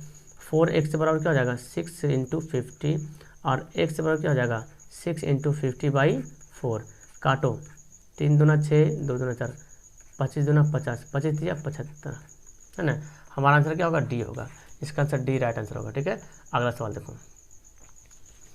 अब यहाँ पे सवाल समझिए, यदि दो मीनार की ऊंचाई h1 h2 है कि पदों को मिलाने वाले रेखाखंड के मध्य बिंदुओं पर मीनार द्वारा बनाए गए कोण का मान 30 डिग्री और 60 डिग्री है। यानी कि देखो ये दो मीनार है यहाँ पे, ठीक है। और ये जो मीनार मिल रहा है, मिलाने पदों को, उनके पदों को मिलाने वाली रेखा के मध्य बिंदु पर, मतलब बीचों बीच पॉइंट पे बनाया जाए कोण बन रहा, एक कोण बन रहा 30, एक कोण बन रहा 60 डिग्री। तो छोटा बड़ा होगा कोई, है ना, 30 और 60 डिग्री। और बोलता है क्या, अच्छा 60 और 30 है ना, 60 और 30। और तो बोलता है h1 h2 निकालिए, यानी कि ये हमारा h1 होगा। क्यों h1 माने, क्योंकि पहले h1 दिया हुआ और इधर पहले 60 दिया हुआ, ये h2 होगा। तो ये ऊंचाई निकालना, ये हमारा जो कोण बना, ये इधर वाला कोण है ये 60 डिग्री है, कितना डिग्री 60 डिग्री 30 डिग्री। और ये दोनों बीच में बना, मतलब ये जितना दूरी ये होगा उतना ही दूरी ये होगा। एक से अगर मान लिए तो दोनों एक से दूरी बराबर होगा। तो हम देखो अब इसका भी लंब निकालते हैं, tan, इसका भी tan से निकालते हैं। तो tan 60 डिग्री निकालेंगे तो h1/x हो जाएगा। tan 60 का वैल्यू क्या होता है √3 बराबर h1/x। अब हमको क्या निकालना है, h1 निकालना है ना, h1 निकालना है, क्योंकि हमको अनुपात भी तो बोल रहा हुई। तो h1 कितना हो जाएगा, h1 बराबर हो जाएगा √3x। ठीक है, अब यहाँ पे निकालते हैं tan 45 डिग्री, तो सॉरी 30 है ना, tan 30 डिग्री। तो tan 30 डिग्री देखो यहाँ पे हमको मिटाना पड़ेगा, तो फिर आपको बाउंस कर जाएगा यहाँ पे थोड़ा सा, देखिए। ओके, तो हम लिखते हैं यहाँ पे tan 30 डिग्री। तो इसका क्या होगा लंब h2/x। ठीक है, और यहाँ क्या करेंगे, tan 30 का मान 1/√3 होता है जी, बिल्कुल, h2/x। क्रॉस गुना कर लीजिएगा, क्या होगा √3h2/x हो जाएगा। ठीक है, और h2 क्या हो जाएगा x/√3। आप क्या निकालना, अनुपात निकालना, h1/h2, ये नहीं बोल रहा है, h1/h2 निकालिए। तो h1 कितना है √3x, और ये कितना है x/√3। तो √3 ऊपर चल जाता है, आपको पता है √3 कहाँ चल जाता है, ऊपर चल जाता है। तो इसको ऊपर भेजा देंगे तो √3x को इधर √3 ऊपर चल जाएगा, ये बचेगा x से। तो ये तो x गया काम से, और √3 गुना करके कितना आएगा 3 आएगा बटा 1, 3:1, 3:1। 25 का आंसर क्या हो जाएगा, तो इस तरह के 25 का आंसर क्या हमारा ए हो जाएगा। समझ में आया सवाल कुछ है नहीं, बस यहाँ पे tan का वैल्यू निकालो, tan 30 का निकालो। ये h1 निकल गया, h2 निकल गया। ठीक है, ये यहाँ इधर अलग है। ठीक है, अब h1/h2 करेंगे तो ये h1 है, अब h2 हमारा ये है ना, इसको बैठाएं, √3 ऊपर चल जाएगा ना, ये जब गुना है, भाग है, भाग को पलटे गुना में, तो नीचे ऊपर चल जाएगा, ऊपर में भेज दें। तो x से गया काम से, √3 गुना 3:1। क्लियर है, अगला सवाल देखो बोलता है सरल रेखा जो x से बराबर -1 है और y बराबर +1 का निरूपित करते हैं। मतलब ये देखो ऐसे लाइन खींचते हैं ना, x कितना है -1, तो -1 किधर आएगा, इधर आएगा, है ना। चलो ठीक है, तो इसका लंब कैसे खींचेगा, ऐसे नहीं खींचेगा, है ना, -1 आया तो इसको लंब ऐसे खींचेगा। और y 4 है तो 4 ऊपर जाएगा, +4 तो ऊपर ही जाएगा, तो y जाए तो ऐसे ही खींचे। तो ये एक दूसरे क्या हो रहा है, एक दूसरे क्या हो रहा है, लंब हो रहा है ना, एक दूसरे के लंबवत हो रहा है। याद रखिएगा, आंसर क्या होगा हमारा ए होगा। अगला सवाल देखो, त्रिभुज का, जिस त्रिभुज का तीनों शीर्ष दिया हुआ है उसका परिमिति देखो, ए जी है जी, कुछ नहीं है। देखो आपको पता चलेगा, ये ए है, ये बी है, ये सी है। ए का वैल्यू 0, 4 दिया हुआ है, 0 दिया मतलब समझ लो ए जी हो गया। ये कितना दिया हुआ है 3, 0। अब हमको परिमिति मतलब तीनों घेरा, ये तीनों घेरा का जोड़। तो अब तीनों घेरा निकालिए, ए बी निकालिए। ए बी की दूरी कैसे निकालेंगे, x1 - x2 का होल स्क्वायर। तो 0 में से 0 हटाइएगा ना, ये हमारा x1 है, x2, 0 में से 0 हटाएंगे कुछ नहीं बचेगा। 4 में से 0 हटाएंगे तो 4 में से 0 हटाएंगे, तो 4 को 0 हटाएंगे, होल स्क्वायर हो जाएगा। मतलब बात बराबर है ना। तो ए बी बराबर कितना आ गया 4 का स्क्वायर, 4 का स्क्वायर बोला तो 4 आ गया। ठीक है, बी सी निकालते हैं। तो बी सी निकालिएगा, देखो 3 में से 0 घटेगा, ठीक है, 0 में से 3 घट जाएगा, तो होल स्क्वायर प्लस 0 में से 0 घटेगा। कोई फ़ायदा है, कोई फ़ायदा नहीं, लिखो चाहे नहीं लिखो, बात बराबर। ऊपर वाला भी लिखना चाहिए, कोई दिक्कत नहीं। तो 3 का स्क्वायर हो गया, और 3 का स्क्वायर कितना होगा 3 होगा। अब इसको ऐसे निकालो, तो ऐसे कैसे निकालेगा, 0 में से 3 घटाइएगा, चलो घटाते हैं। और 4 में से 0 घटेगा, प्लस 4 में से 0 घटेगा, चलो तो 3 का स्क्वायर और 4 का स्क्वायर, 3 तिया 9 प्लस 4 चौक 16, कितना गया 16 9 25, 25 कितना आएगा 5 आएगा। तो हमारा आ गया 4 + 3 + 5, जोड़ दिए 5 3 4 3 7, 7 5 12 आ गया। ये तो परिमिति, तीनों का जोड़, तीनों का जोड़ ही तो क्या होता है, परिमिति होता है। समझ में आया, तीनों का जोड़ ही परिमिति हो गया। अभी आधा सवाल भी नहीं, अभी आधा सवाल हो गया ना। अच्छा ठीक है, ये दिया हुआ है रेखाखंड झुकाव दिया हुआ है। अब देखो झुकाव, ये सवाल जो दिया हुआ है ना, ये थोड़ा हाई लेवल के सवाल दे दिया, पता है ये आपका इंटर लेवल का सवाल दे दिया, ये जो सवाल है दे दिया एग्जाम में। हालांकि इतना टफ सवाल नहीं देना चाहिए। तो आप झुकाव पर है, इसका फार्मूला मैं बताता हूँ। झुकाव का फार्मूला होता है y2 - y1 / x2 - x1, ठीक है, इस पर सेट कीजिएगा। ये झुकाव का फार्मूला है। और झुकाव यहाँ पे लिखते हैं झुकाव, स्लोप बोलते हैं, स्लोप वही हुआ। तो झुकाव कितना दिया हुआ है, 3 दिया हुआ है। x2 कितना, y2 कितना -7 है, y1 कितना दिया हुआ है, देखो ये पूरा क्या y1 है, तो k - 3, और x2 कितना दिया हुआ है 4 दिया हुआ है, और x1 कितना दिया हुआ है 2 दिया हुआ है। चलिए तो देखो ये घट जाएगा, -7 प्लस माइनस के +3 है ना, गुणा करें 2 हो जाएगा।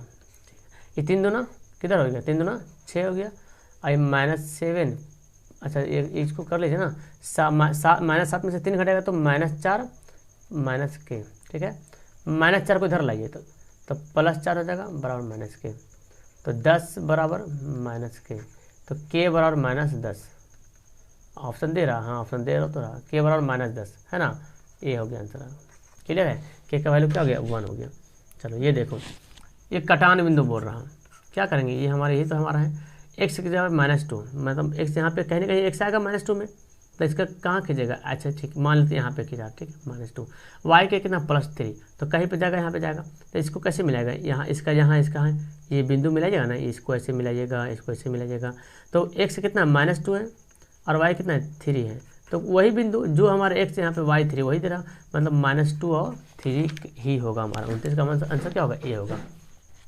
ये देखो 5x से -3y + 10y ये बोल रहा, और फिर बोल रहा क्या कि इन जो तथा अक्षरों के बीच बने त्रिभुज का क्षेत्रफल निकालना है। तो इसको निकालने के लिए देखो ये भी दिया हुआ है आपका, आउट ऑफ सिलेबस दिया हुआ है, ये भी आउट ऑफ सिलेबस सवाल दिया हुआ है। मैं बताता हूँ फिर भी मैं यहाँ पे बताता हूँ कैसे होगा। ये देखो ये जो दिया हुआ ना 5x - 3y + 10 बराबर 0, 5x - 3y बराबर -10, इसको करेंगे, ठीक है। और यहाँ पे क्या करेंगे, यहाँ पे जो बराबर है ना, बराबर के बगल में हमको 1 लाना है, बराबर के बाद जो है 1 लाना है, ठीक है। तो 1 लाने के लिए क्या करेंगे, ये जो 10 दे रहा, इसे 10 से डिवाइड कर देंगे दोनों तरफ, 10 से दोनों तरफ क्या करेंगे, भाग करने पर, ठीक है। तो 5/10, 5x/10 हो जाएगा, -3y/10 हो जाएगा, ठीक है।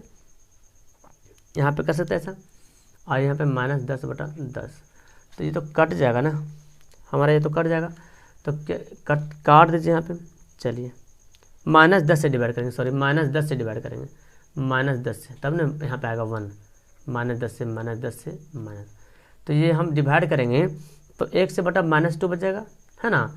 और ये हमारा क्या बचेगा, माइनस, देखो माइनस प्लस, ठीक है। यहाँ पे डिवाइड होगा नहीं, है ना, तो डिवाइड जब होगा नहीं तो यहाँ पे क्या करेंगे, 3 है ना, 3 को नीचे भेजते हैं। तो जब 3 को नीचे भेजिएगा देखिए क्या होता है, तो 3 को नीचे भेजिएगा तो कहाँ आ जाएगा, 10 के बटा में आ जाएगा। आया समझ में, 3 को नीचे हम भेजेंगे 10 के बटा, क्यों, देखो हम ऐसे लिख सकते हैं माइनस तो प्लस हो गया, तो माइनस बचा नहीं, है ना, 10/√3, देखो ऐसे हो जाएगा। क्योंकि यही 3 तो ऊपर जाके बनता है 3, है ना, ये भाग को जब गुना पढ़ते तो नीचे जाकर ऊपर बनता, अभी जो मैं पहले बता रहा था कि नीचे ऊपर जाकर गुना हो गया, तो यही 3 है, तो हम उसको ऐसे लिख सकते हैं। और यहाँ पे क्या होता है 1। अब देखो ये एक फार्मूला के फॉर्मेट में आ गया, ठीक है। फार्मूला कैसे क्या होता है, इसलिए यहाँ पे देखते हैं फार्मूला जो होता है, ये जो है ना अक्ष, ये क्या है, x अक्ष पे और y अक्ष पे अक्षरों के बीच बना त्रिभुज के क्षेत्रफल के लिए हमको फॉर्मूला x/a + y/b बराबर 1 इसके बराबर होता है, ठीक है। तो यहाँ पे a कितना है, अब देख रहे हैं a की जगह कितना -2 है ना, और बी की जगह कितना है, बी की जगह देख रहे हैं 10/3, 10/3 दिया हुआ, ठीक है, 10/3 दिया हुआ है बी की जगह पे। अब हम जानते हैं त्रिभुज का क्षेत्रफल क्या होता है, फॉर्मूला है ना, इसमें हालांकि ऑप्शन नहीं दिया हुआ इसमें। त्रिभुज का क्षेत्रफल 1/2 गुना आधार गुना ऊंचाई, है ना। जैसे अब देखो ये जो आ गया, देखो ए का वैल्यू कितना है, एक्स, ये एक्स अक्ष कितना है, ए है, वाई अक्ष बी। जब देखो ग्राफ देखो, ये ग्राफ, ये हमारा एक्स अक्ष है, ये वाई अक्ष है। एक्स अक्ष कहीं ना कहीं होगा ए और वाई अक्ष कहीं ना कहीं होगा बी, तो यहाँ पे जाकर पॉइंट मिलेगा, ठीक है। और एक्स अक्ष ए, तो ए कितना दे रहा है -2। तब देखो इसका ग्राफ अब इधर उलट के बन जाएगा, इधर बन जाएगा। इसको मैं मिटाता हूँ पहले, देखो इसका ग्राफ कुछ ऐसे बनेगा। एक्स यहाँ पे ये एक्स वाला है, ये वाई वाला है। तो एक्स का मतलब एक्स अक्ष पे ए कितना है, -2 है, तो -2 इधर बाएं तरफ बनता है, चलो कहीं पे बनेगा -2। ये पूरा यहाँ से 0 से यहाँ तक दूरी क्या होगा, -2 गया। अब वाई कितना है 10/3, तो जाहिर सी बात प्लस में है, तो प्लस में कहीं ना कहीं तो बनेगा ना, है ना, कहीं कहीं बनेगा। तो ये दूरी क्या होगी, ये दूरी 10/3 हो गया, ठीक है। अब क्या निकालना, तो हमारे ये देखो, ये आधार हो गया, ये ऊंचाई हो गया। आप जानते हैं त्रिभुज के क्षेत्रफल, ये तो त्रिभुज बनेगा 1/2 ये गुना आधार हमारा, यही क्या ऊंचाई। तो आधार हमारा क्या है, ए क्या हो गया, आधार हो गया, और बी क्या ऊंचाई है। तो ए गुना बी, है ना, 1/2 गुना -2 गुना 10/3, 2 गया कम से, है ना, तो -10/3, 10/3 माइनस में, जो कि ऑप्शन तो यहाँ पे दिया ही नहीं, है ना। अच्छा माइनस तो बचेगा नहीं, क्या माइनस क्यों लिख रहे बार बार यार, माइनस कहाँ से होगा, ये -2 है ना। अच्छा हाँ, तो -2 यहाँ पे लिख सकते हैं, कोई दिक्कत। अच्छा क्षेत्रफल माइनस में आता नहीं है ना, क्षेत्रफल माइनस में नहीं आता है, वो 10/3 ही गिना जाएगा, ठीक है। और ऑप्शन में भी नहीं दिया हुआ है, इस सवाल ऑप्शन में भी नहीं दिया हुआ, ठीक है। तो याद रखिएगा इसका आंसर हो गया ये, ठीक है, 10/3। अगला सवाल देखो, अगला सवाल देखो, ये दिया हुआ है AB = CD, AC = EC, BD कौन, ये दिया हुआ है। और इसमें कुछ फिगर ही बना हुआ है जी, देखो मैं फिगर बताता हूँ आपको कैसे बनाएंगे फिगर। ये देखो इसका फिगर समझ लीजिएगा ना तो बन जाएगा। ये है आपका, इस तरह से दिया हुआ है,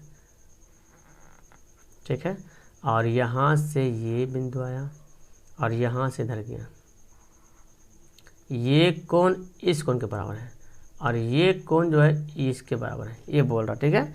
और यहाँ पे A है, यहाँ पे B है, यहाँ पे C है, यहाँ पे D है और ये E है, और ठीक है ये बोल रहा। तो देखो ये तो एक रूल होता है जी, एक जब AB AC है ना बराबर, देखो ना बोल रहा ना, BD = CD, ये भी बोल रहा, BD कौन है, देखो BD = CD बोल रहा, और CE = EA, CE = AE, ये बोल रहा। और यहाँ भी देखो कौन दिया, BAD है ना, BAD यानी कि ये कौन, और CAD ये कौन है ना, ये दोनों कौन आपस में क्या हो गया, बराबर हो गया। इस तरह कौन भी इधर भी बराबर, इधर से बराबर। तो ये एक फॉर्मूला होता है इस तरह से कि जो AB इधर से, देखो इधर से हम AB गए, इसके इधर से कहाँ जाएगा, EC जाएगा। ये किसके बराबर होगा, ये किसके बराबर होगा, BD/DC के बराबर होगा, ठीक है। और दूसरा हमारा ये देखो AB/BC, AB/BC, और ये किसके बराबर होगा, AE/EC, AE/EC के बराबर हो गया, ठीक है, ठीक है, AB/EC के बराबर हो गया। अब देखो पहले ही बोल दिया, अब क्या करना है, ये दोनों बराबर हो गया। तो एक तो हमारा अब देखना कि तीनों भुजाएं कि आपस में बराबर है या नहीं है, ठीक है। अब देखिए AB किसके बराबर है, AB जो है AC के बराबर है ना। AB जो है, मैं क्या लेता हूँ, AB जो है AC के बराबर है, AB/AC, और फिर AD बटा कहाँ चल गया, BD/DC है ना, BD/DC के बराबर है। तो यहाँ पे देखें आपस में मिल रहा है, यहाँ पे AB/AC, ये AB/AC और BD/DC ये 1 के बराबर होता है, याद रखेंगे, ये भी 1 के बराबर होगा, ठीक है। ये जब 1 के बराबर हो गया तो AB = AC हो गया, है ना, AB AC के बराबर हो गया। अब इसको जब बराबर करेंगे, AB/AC = 1 करेंगे, देखो जब AB/AC = 1 करेंगे, इसका मतलब AB बराबर क्या हो गया, AC हो गया, है ना, AB = AC हो गया। और फिर यहाँ देखिए इसको अगर करते हैं, यहाँ देखते हैं AB/BC = 1 है, तो मतलब ए बी बराबर क्या है, बी सी है। तो ए बी ए सी के बराबर हो रहा और ए बी बी सी के बराबर हो रहा, मतलब तीनों भुजाएं आपस में क्या है, बराबर है। तीनों भुजाएं जो है वो आपस में बराबर है। अगला सवाल देखो, ये दिया हुआ है, इसका ही फिगर बना हुआ है। देखो मैं फिगर बताता हूँ, फिगर में बनाया ना हूँ, यहाँ पे मैं बना के बता देता हूँ आपको। ये दिया हुआ है ए बी सी दिया हुआ है, ठीक है। अब यहाँ पे क्या करना है, यहाँ पे दिया हुआ है ये सब सारा कुछ, पहले मैं लिख देता हूँ। पी है और क्यू है, यहाँ पे ए पी दे रहा 2, देखो लिख रहा भी 2। अब बी पी है, बी पी पी बी दे रहा 6, और फिर यहाँ पे दे रहा पी क्यू, ये पी क्यू दे रहा 3। तो इसका फार्मूला होता है, क्या फार्मूला होता है देखिए, फार्मूला होता है ये दोनों का जोड़, ये देखो A P by A B, A P by A B बराबर P Q by B C, ऐसे होता है। तो ए बी हमारा 2 है, ये हमारा कितना 6 2 8 हो गया, और ये हमारा 3 है, तो ये हमको पता ही नहीं है। 2 चौक 8, तो बी सी बराबर क्या होगा, 4 तिया 12, यानी कि 32 का जो आंसर हमारा आ गया, क्या हो गया ऑप्शन हमारा 32 का जी। तो 32 का जो आंसर हमारा है ना, सवाल नंबर 32, उसका आंसर हमारा डी हो जाएगा, ठीक है। 32 का आंसर डी होगा, याद रखें। और ऐसे भी सिंपल देखिए, ये हमारा 2 था और ये पूरा कितना का था, पूरा जोड़ेंगे तो 8, तो इसका 4 गुना है। ये 2 होता है तो इसका 4 गुना होता है, और ये 3 है तो इसका भी 4 गुना होगा, 3 चौक 12, ऐसे भी आप याद कर सकते हैं। चलो, ये ए बी सी डी समरूप त्रिभुज क्षेत्रफल दिया दिया।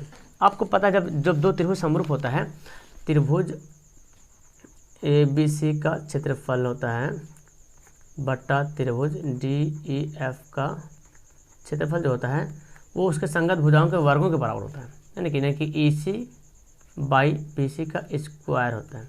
तो ये दिया हुआ है 9 16, और अच्छा ए बी है ना, तो ए बी के लिए तो बी सी ऊपर हो जाएगा। देखो ऐसे त्रिभुज हैं A B C D E F, ठीक है। तो बी सी बाई होगा, इसी सॉरी बी सी बाई, यहाँ पे मिटाता हूँ क्योंकि पहले मैं लिखा हूँ ए बी का लिखा हूँ, तब भुजा भी ए बी वाला होना चाहिए पहले, समझ आ रहा है मेरी बात को। ए बी लिखा ना, ए बी सी का क्षेत्रफल, तो ए बी का क्षेत्रफल बी सी हम भुजा लिखेंगे बी सी बाई, और डी ई एफ का क्षेत्रफल तो ई एफ यहाँ पे लिखेंगे। तो देखो नहीं तो उल्टा हो जाएगा, गड़बड़ हो जाएगा। फिर बी सी निकालना है, और ई एफ दिया 4.2, ये स्क्वायर ना इधर भेज दीजिए स्क्वायर, तो क्या हो जाएगा 3 और 4 हो जाएगा वर्गमूल, ये बी सी बाई 4.2, काटा पीटी करो, यहाँ पे क्रॉस गुना करो, तो 4 बी सी बराबर 4.2 इंटू कितना हो जाएगा 3, और जब बी सी निकालेंगे तो 4.2 इंटू 3 बाई 4। तो यहाँ पे आपको काट के देखिए, 3 दूना 6 गुना कर दो, 3 दूना 6 4 बार 126, 12.6 बड़ा 4, 4 तिया 12, 3 के आसपास आ रहा है, यानी कि आंसर हमारा बी होगा। 4 तिया 12 पॉइंट 3 कम 3 5, इस तरह से आएगा कुछ, ठीक है, आंसर हमारा बी होगा। अगला देखो सवाल, एक सरल रेखा खींचने निर्धारित करने के लिए के बिंदु आवश्यक होता है। मतलब एक सरल रेखा को खींचने के लिए, एक सरल रेखा खींचते हैं तो के बिंदु आवश्यक होता है। बिल्कुल, एक जब रेखा खींचते हैं तो 2 बिंदु होता है, तब जब भी रेखा खिंचाया जाता है तो 2 बिंदु मिल के रेखा खींचता है। एक बिंदु यहाँ पे मानेंगे, आप जानते हैं ना, एक रेखा खंड खींचे तो रेखा खींचते हैं तो 2 बिंदु जरूर रहेगा वहाँ पे, ए और बी।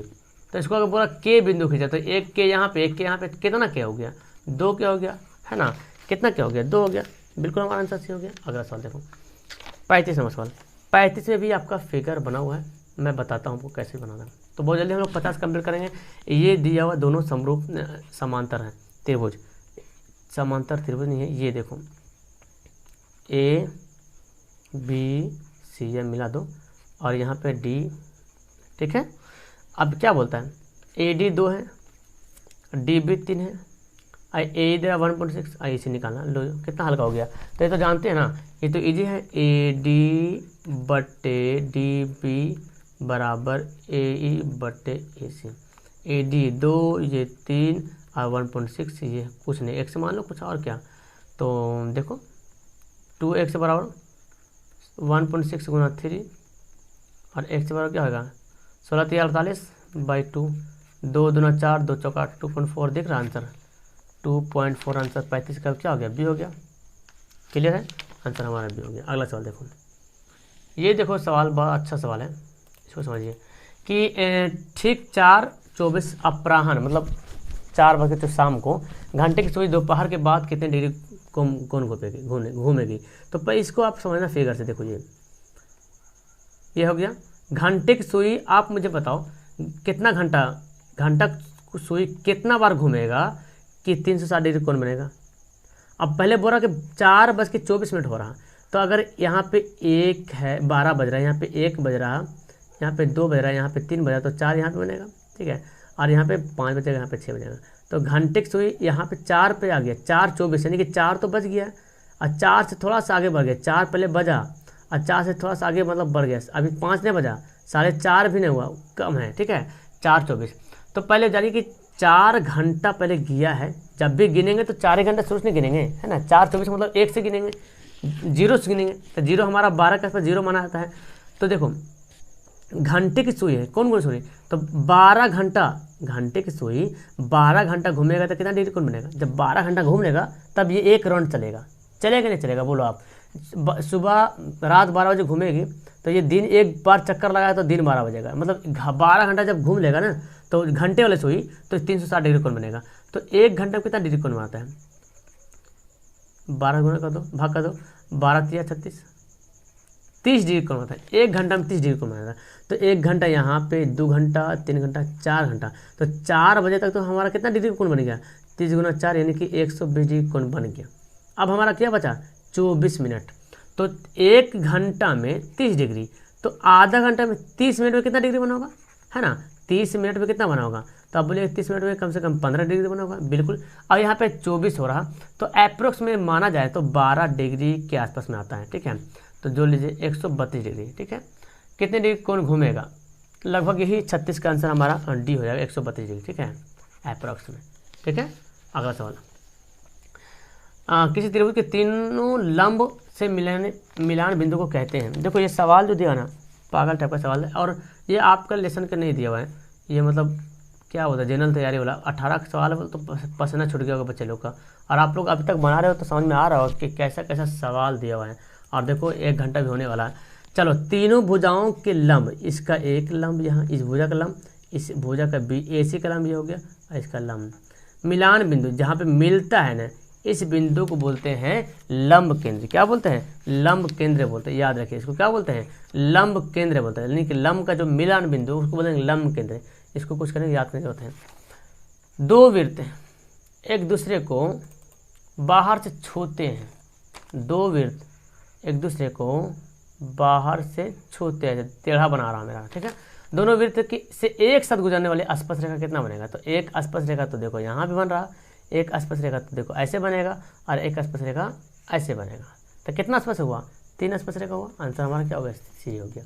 अगला सवाल देखो, PQRS एक समांतर चतुर्भुज पूर्णतया वृत्त से घिरा हुआ, समांतर चतुर्भुज है।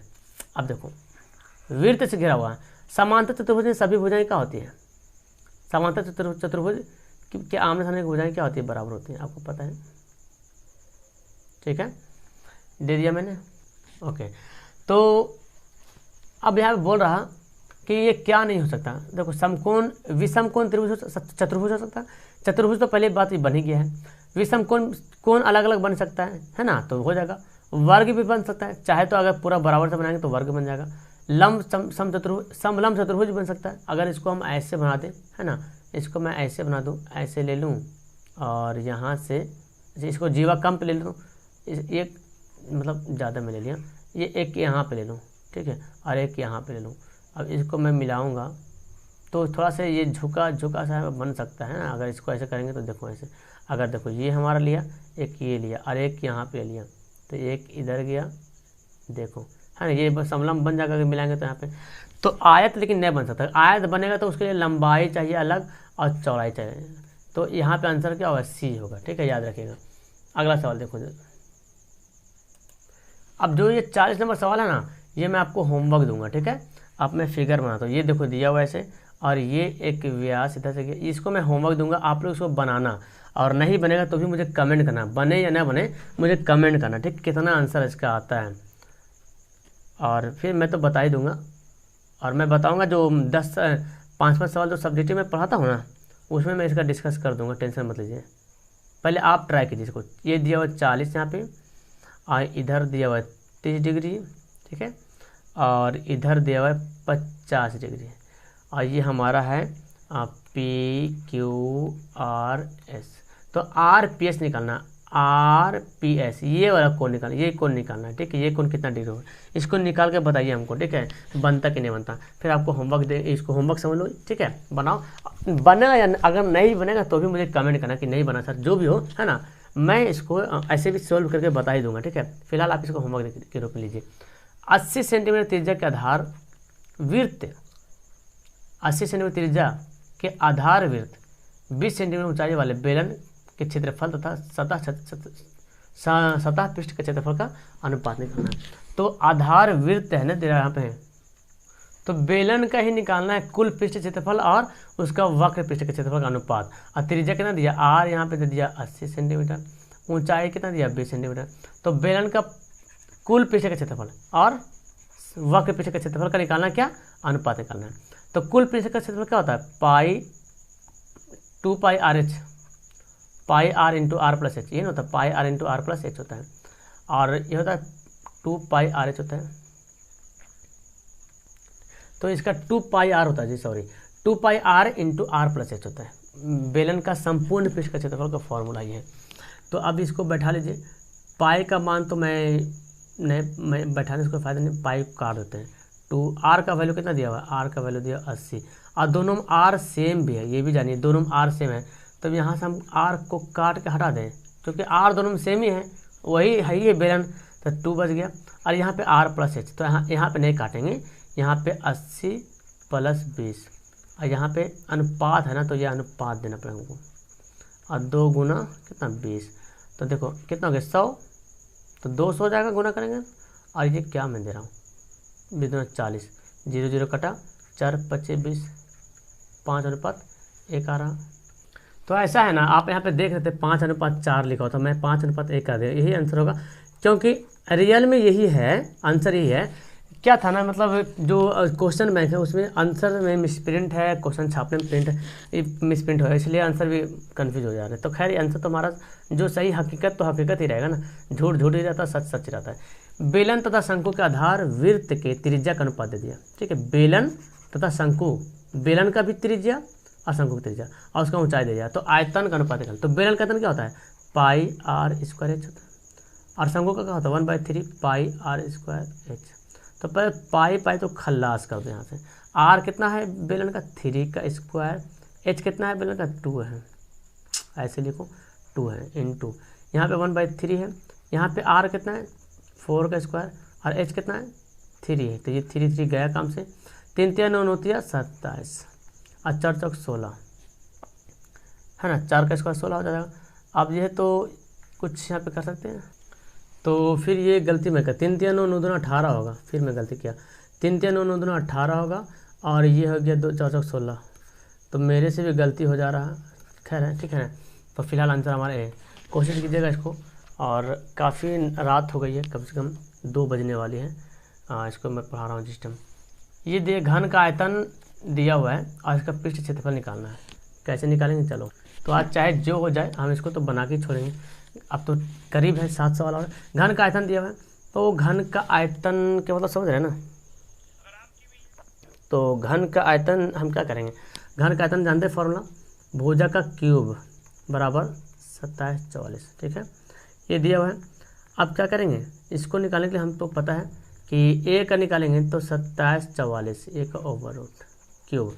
अब देखना पड़ेगा ये किसका घन है, ये हमको देखना पड़ेगा ये घन किसका है।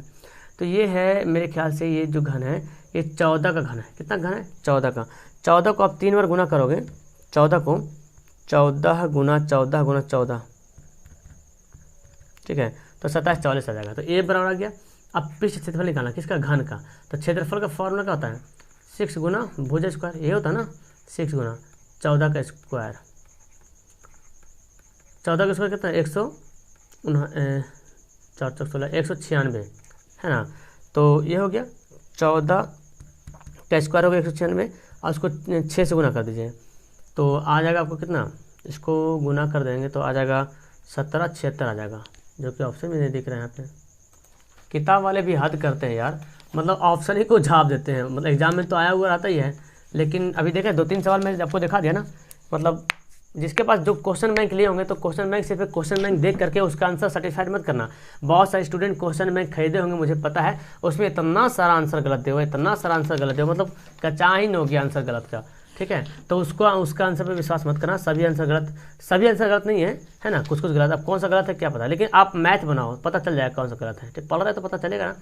8 सेंटीमीटर त्रिज्या के शीशे को ठोस वाला गोले को 1 सेंटीमीटर त्रिज्या वाले कितने ठोस गोले बनाएंगे। तो जब भी पिघलाना जाए या गोला बनाया जाए तो आपको क्या निकालना है, आयतन निकालना है। असंख्या निकालने बोला कितने ठोस, तो भाग कर देना। तो 8 सेंटीमीटर त्रिज्या वाला ठोस गोले, तो गोला का आयतन क्या होता है 4/3 पाई आर क्यूब, मान लो बड़ा वाला आर है। ठीक है, और छोटा अतिरिक्त 4/3 पाई आर क्यूब। छोटा भी गोला 1 सेंटीमीटर वाला गोला बन रहा, यहाँ 8 सेंटीमीटर गोला को पिघला करके 1 सेंटीमीटर गोला बना रहे हैं, कांच वाला है। तो ये तो 4/3 गया कम से, पाई गया कम से। अब बड़ा आर कितना है, 8 × 8 × 8 है, यहाँ पे 1 × 1 × 1 है। तो आप क्या करेंगे, 8 × 8 = 64 होता है ना जी, और उसको फिर 8 से गुना कर दीजिए तो 512 आ जाएगा, है ना। ऑप्शन हमारा क्या होगा, बी हो जाएगा। 44 का आंसर तो यहाँ पे क्लियर है, बी है। चलो ये देखो सवाल दिया हुआ है, एक खोखले गोले का आंतरिक तथा बाह्य व्यास दिया हुआ है, खोखले गोले का। ठीक है, आज इसको गला करके 8 सेंटीमीटर त्रिज्या वाला व्यास अर्धवृत्ताकार शंकु बनाएंगे। ठीक है, आधार वृत्त 8 सेंटीमीटर व्यास वाले आधार वृत्त, 1 मिनट। ठीक है, आधार वृत्त का शंकु बनाएंगे, मतलब इसको ये जो खोखला गोला है ना, इसको पिघला करके शंकु बनाएंगे। तो आयतन निकालना पड़ेगा। खोखला गोला का आयतन कैसे निकालेंगे, गोला का आयतन कैसे होता है 4/3 पाई आर क्यूब। तो जैसे एक गोला है, उसके अंदर खोखला गोला मतलब अंदर खोल है, तो कुछ ना कुछ तो भरावट होगा ना, तो जो भरा हुआ उसका आयतन निकालेगा। तो कैसे आयतन निकलेगा, बड़ा एक तो बाहरी वाला जो बाहर से है उसका आयतन, एक तो अंदर है 4/3 पाई आर क्यूब, ये भी आयतन है ना जी। मतलब गोला जो है ये गोला है, तो बाहरी निकालेंगे तो अंदर से निकलेगा, पूरा निकल जाएगा। और अंदर से निकालेंगे तो ये अभी बड़का वाला गोला में से अंदर वाला गोला को हटा देंगे, तो ये वाला ठोस जो भाग है, जो भरौट है, ये बनेगा, है ना। तो ही करेंगे हम। और ये क्या दिया, व्यास दिया, तो त्रिज्या 2, इसका त्रिज्या 4। तो हम यहाँ पे क्या करते हैं, 4/3 पाई हो गया कॉमन, r² - r²। ठीक है, अभी इसको क्या बना रहे हैं, एक बना रहे हैं शंकु बना रहे हैं। शंकु का आयतन क्या होता है 1/3 पाई r²h। तो हमको अब क्या निकालेंगे, देखो पाई काट दो यहाँ से, 3 भी कट जाएगा। ठीक, 4 बचा। आर बड़ा आर कितना लिखेंगे, ये 8 दिया हुआ व्यास तो आधा हो जाएगा, छोटा आर 4 दिया हुआ व्यास तो 2 का स्क्वायर, समझ में आ रहा है। और ये आर यहाँ पे दे रहा 8 सेंटीमीटर, तो 8 का स्क्वायर कर लेते हैं, एच तो निकालना ही है। चलो देखो जी, तो 4 हो गया, 4 × 16, 2 × 4, ये 8 × 8 = 64 कर लो गुना एच, यहीं पे कर लेते हैं। तो 16 में 4 घटेगा तो 12 हो जाएगा, 4 × 12, और ये 64 × एच, तो 12 × 4 = 48 हो जा रहा। 1 मिनट, मैं तो एक चीज़ गलत फिर कर दिया हूँ कि ये आर क्यूब है तो फिर स्क्वायर में क्यों लिख रहा हूँ, 4/3 पाई आर क्यूब होता है ना, ये बड़ा सबसे बड़ी गलती यहाँ पे मेरी से हो रही है, सॉरी जी। ये 4 का स्क्वायर कितना हो जाएगा, तो फिर हम इसको मिटाते हैं, इसीलिए गड़बड़ हो जा रहा, हम भी कन्फ्यूज हो जा रहा है, ऐसे कैसे आ रहा। 4 का स्क्वायर 64 हो जाएगा यहाँ पे, और इस तरह से ये भी यहाँ पे, ये तो ठीक ही लिखा हुआ है, यहाँ पे ये हो जाएगा। चलिए, तो यहाँ पे 4 का क्यूब कितना हो जाए, ये क्यूब है जी। ठीक है, तो 4 का क्यूब 64 और 2 का क्यूब 8 हो गया। तो अब घटाइए, 4 गुना ये 64 में से 8 घटेगा ना, तो 14 में से 8 घटेगा 6 और 56 हो जाएगा। ठीक है, अब बराबर 64 गुना h हो जाएगा। ठीक है, तो अब तो हमारा ये कितना हो, 56 हो गया, और 4 भी इधर आ गया, तो 4 से काट सकते थे, यहाँ पे काट सकते थे, ये चीज़ कट जाता है यहाँ पे। अच्छा, ये दिया हुआ 8 सेंटीमीटर व्यास दिया हुआ है ना, व्यास दिया हुआ है, तो इसका आधा हमको लिखना पड़ेगा यहाँ पे, ये भी देखो गलती, 4 यहाँ पे देना पड़ेगा, 4, क्योंकि त्रिज्या तो 4 ही होगा, तो 4 का स्क्वायर कितना होगा, 4 × 16 होगा, 16 यहाँ पे लिखेंगे। ठीक है, 16 लिखेंगे, ये हो जाएगा हमारा कितना 16, तो 4 से कटे 4 × 16, तो 56/4 बराबर h, तो काटो 4 × 4 और 4 × 16 कितना 14 × 56, हमारा आंसर सी। तो मैं यहाँ पे लिखने में मिस्टेक कर दिया था। ठीक है, ध्यान दीजिएगा, ये सब व्यास दिया हुआ है, तो त्रिज्या 2, इसका त्रिज्या 2, इसका त्रिज्या 2, इसका त्रिज्या 4, इसका भी त्रिज्या 4। तो यहाँ पे त्रिज्या मैं लिखने में मिस्टेक कर देता, यहाँ पे देखो 8 ही में लिख दिया था। व्यास दिया हुआ है, ठीक है, तो 4 कर लीजिएगा। समझ में आ रहा है ना आप लोग को, बात समझ में आ रही है मेरी जी। तो 4 का स्क्वायर 16 हो जाएगा। ये तो हो गया मेरा, सुधार ही दिया मैं। स्क्वायर क्यूब होता है 4/3 पाई आर क्यूब होता है, क्यूब। यहाँ पे तो हालांकि फार्मूला में ठीक ही लिखा हूँ, यहाँ पे देखो गड़बड़ा दिया हूँ, ठीक है। चलो तो आंसर आ गया, क्लियर है। अब चलो 5 सवाल और बच रहा है, बस दिल थामी हो जाएगा। 10 सेंटीमीटर प्रथम 10 सम प्राकृतिक संख्याओं का मध्य निकाले। क्या बोल रहा, 46 का आंसर बोला माध्य निकाले, बोल रहा मध्य नहीं माध्य, ठीक है। माध्य जानते हैं। तो 10 प्राकृतिक संख्या कौन कौन सम है, तो 2 है, 4 है, 8 है, इस तरह से कहाँ 10 तक है। हाँ, तो प्रथम 10 प्राकृतिक संख्या क्या दे रहा, तो 8 10 हो गया, 6 हो जाएगा, 8 हो जाएगा, 10 हो जाएगा, कहाँ तक हो जाएगा। माध्य निकाल मतलब योग निकाल, माध्य समझ रहे हैं, जोड़ का जितना उसमें भाग करेंगे। चलो ठीक है, देख लेते इसको हम करके, है ना। 12 हो जाएगा, 14 हो जाएगा, 16 हो जाएगा, 18 हो जाएगा और 20। देखो हुआ 10, 1 2 3 4 5 6 7 8 9 10। आइए इसको जोड़ के और 10 से का कीजिए, डिवाइड कीजिएगा। देखिए जोड़िए इसको, सबको जोड़ देंगे, सबको जोड़ देंगे। तो देखो जोड़ो, 8 और 2 कितना हो गया, 10 हो गया। अच्छे 4 10 10 10 20। यहाँ पे देखो जिसका मैं मिला रहा जोड़, ये देखो 10 10 हो गया 20, ठीक है। फिर यहाँ देखो अब हम क्या करेंगे, ये देखिए 18 12 कितना होगा, 18 12 30 हो जाएगा और 14 16 भी 30 हो गया।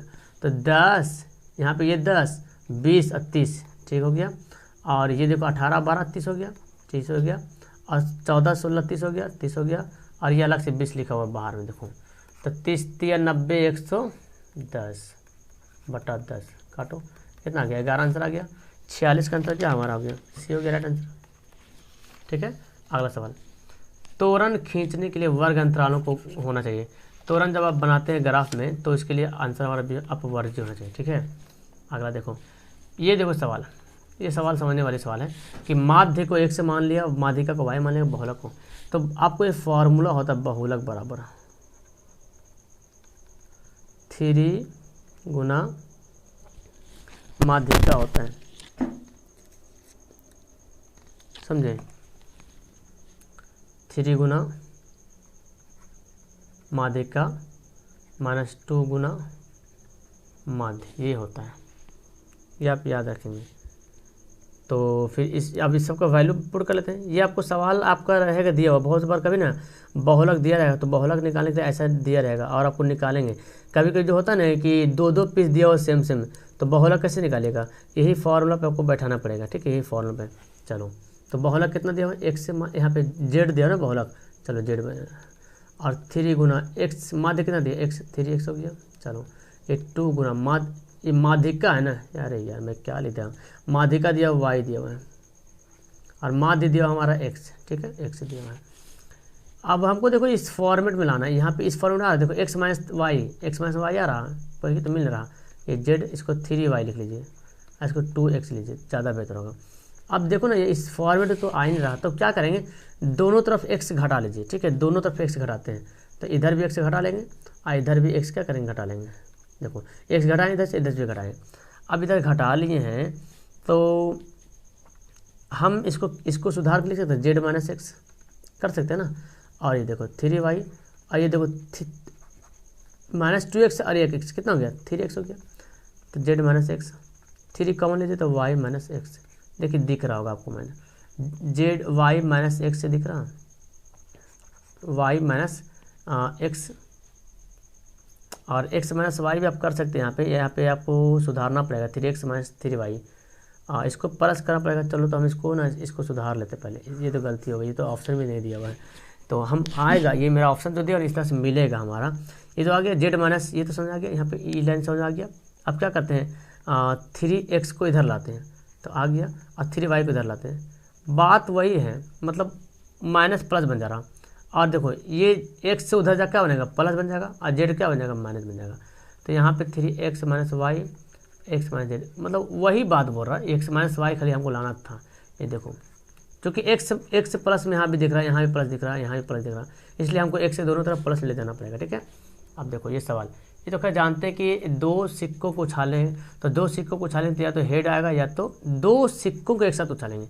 अच्छा 2 सिक्का, तो हेड आ सकता है, टेल आ सकता है, हेड टेल आ सकता है और टेल हेड, ये तो संभावना है। दो एक साथ दो सिक्कों को उछालने पर कम से कम एक हेड आने की क्या, कम से कम एक मतलब अधिक से अधिक जितना आ जाए, तो एक तो आएगा, तो एक यहाँ पे भी तो कम से कम एक बार तो आ रहा है, ज़्यादा ज़्यादा तो बहुत बार आ रहा है, कम से कम एक से कम नहीं होना चाहिए। मतलब देखो इसमें नहीं आ रहा तो ये नहीं चलेगा हमारा, ठीक है, ये आ रहा ये आ रहा, 3 बार आ रहा, और कितना है टोटल 4, 49/3/4 49 का आंसर, 49 का आंसर क्या हो गया, डी हो गया, हमारा आंसर डी हो गया। अब लास्ट सवाल देखो जी, तो आप लोगों ने बहुत देर यहाँ पर साथ दिया। एक थैले में 6 काले गेंद है, ब्लैक गेंद कितना है, ब्लैक गेंद 6 है, 8 उजले गेंद है, मतलब वाइट गेंद कितना है 8 है, टोटल कितना है 8 से 14। एक गेंद निकालें तो इस गेंद के उजला होने क्या प्रयत्न, तो उजला कितना है 8 गेंद है और टोटल यहाँ पे 14 है, तो काट दो 4/7, आंसर दिख रहा हमारा बी हो गया। तो इस तरह से आप यहाँ पे 1 घंटा 15 मिनट का टाइम दीजिए और आपका यहाँ पे पूरा सवाल मैं क्लियर अच्छी तरीके से करा दिया हूँ। बीच बीच में कहीं कहीं मिस्टेक हुआ है मेरे से, तो उसको मैं सुधार ही दिया हूँ, है ना, टेंशन मत लीजिए, होता है बीच में, तो उसको मैं सुधार दिया हूँ। और बाकी जो मैं एक होमवर्क दिया हूँ उसको जरूर आप बनाइएगा, ठीक है, बाकी मैं आपको बता दूंगा। तो 49 सवाल गिनिए, 49 में कितना आप बनाए हो, कैसा लगा सवाल आपको पढ़ के, कैसा लगा, मतलब दिमाग घुमा कि नहीं घुमा, अच्छा लगा कि नहीं सवाल। हालांकि इसमें आउट ऑफ सिलेबस भी सवाल कुछ दिया हुआ था, ऐसे सवाल नहीं आएगा आपके एग्जाम में। 2019 और 2020 का सेट बनाए ना, नहीं बनाए तो डिस्क्रिप्शन में जाओ या तो प्लेलिस्ट में जाओ, वहाँ पे लिखा हुआ math objective model set, math objective question bank लिखा हुआ है। तो 2020 का दोनों सेटिंग का डाल दिया मैं, 2019 का दोनों सेटिंग का डाल दिया, 2018 का डाला कि लास्ट है, 2017 का भी आपको मिलेगा, 2016 का भी मिलेगा, 2015, 2013, 2011 सब मिलेगा आपको, ठीक है। नेक्स्ट दिन इसी सप्ताह जो नेक्स्ट टाइम आपको मिलेगा सुबह सुबह। ओके, वीडियो करो यहाँ पे लास्ट, अच्छी लगी तो लाइक करना। Bye, that's all, thank you everyone.